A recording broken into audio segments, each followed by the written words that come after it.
Okay, stop what you're doing because I've just found one of the craziest luxury EV sedans I've ever seen. And I swear this thing makes me question why American and European brands are still charging us kidney-level money for mid-features. It's called the Huawei Maestro S800. And yeah, I know what you're thinking. Huawei? Like the phone company?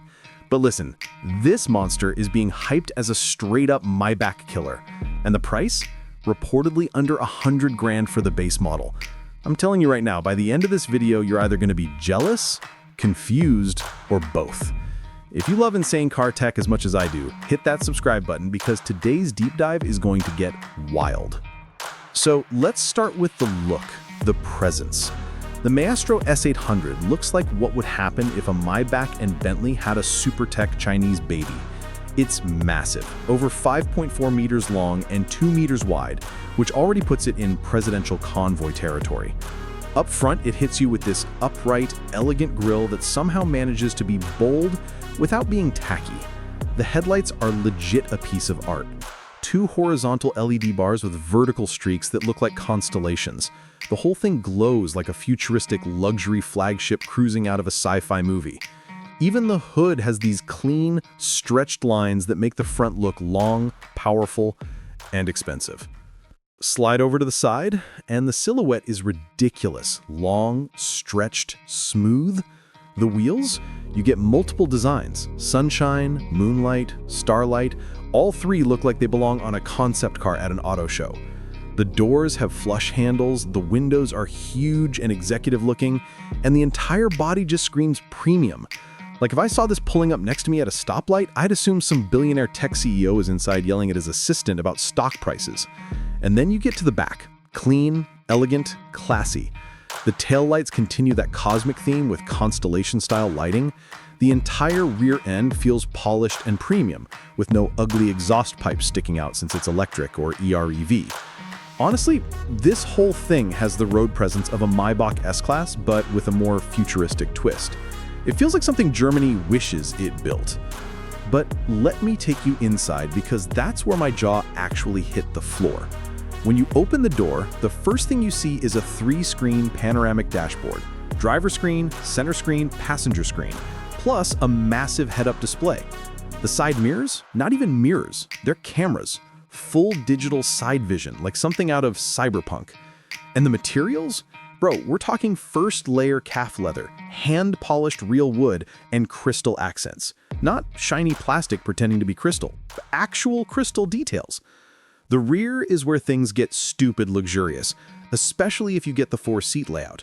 These seats can recline up to 148.5 degrees. They're heated, cooled, massaging, and shaped like business-class airline pods. And above you is this starlight panoramic roof that literally sparkles like a galaxy. It feels like a lounge, not a car, a lounge. And get this, between the rear seats is something Huawei calls the executive island.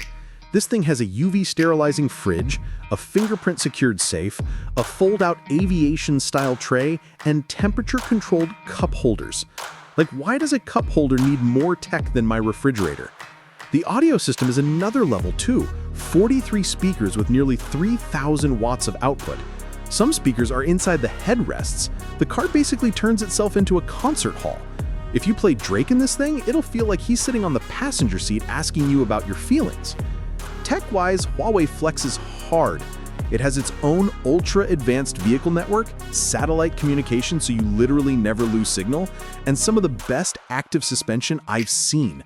It can even crab walk sideways like a Hummer EV, but funnier because it's a giant luxury limo doing it.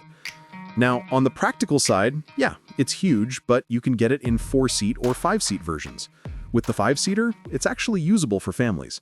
The trunk is velvet-lined and over 440 liters, big enough for luggage, groceries, or, your ego after sitting in those rear seats. There's plenty of hidden storage, smart compartments, everything is soft touch and luxurious. As for powertrain, it comes in 2 flavors, full EV or EREV.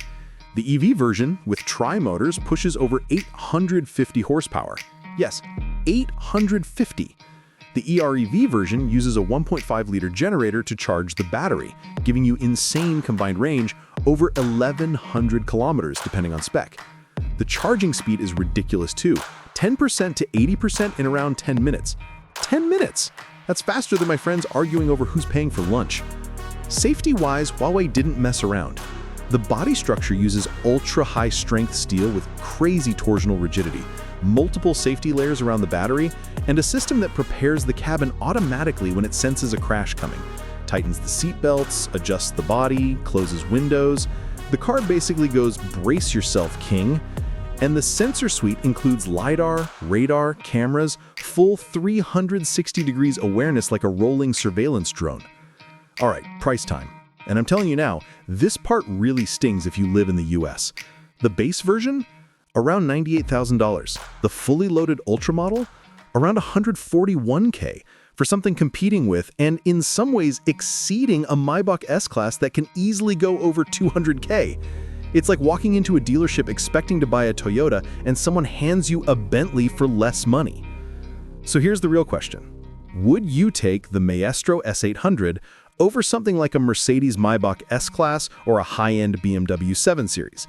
Because honestly, I'm starting to think China's cooking up something dangerous for the luxury market, and Western brands are either asleep or pretending not to notice. Let me know in the comments. I genuinely want to hear what side you're on. Anyway, that wraps up this deep dive. What do you think? Future family luxury icon or future expensive flop? Drop your thoughts below, smash that like button if you enjoyed this breakdown, and don't forget to subscribe because next time we're checking out something even crazier hitting the streets. Trust me, you don't want to miss it. Catch you in the next one. Peace.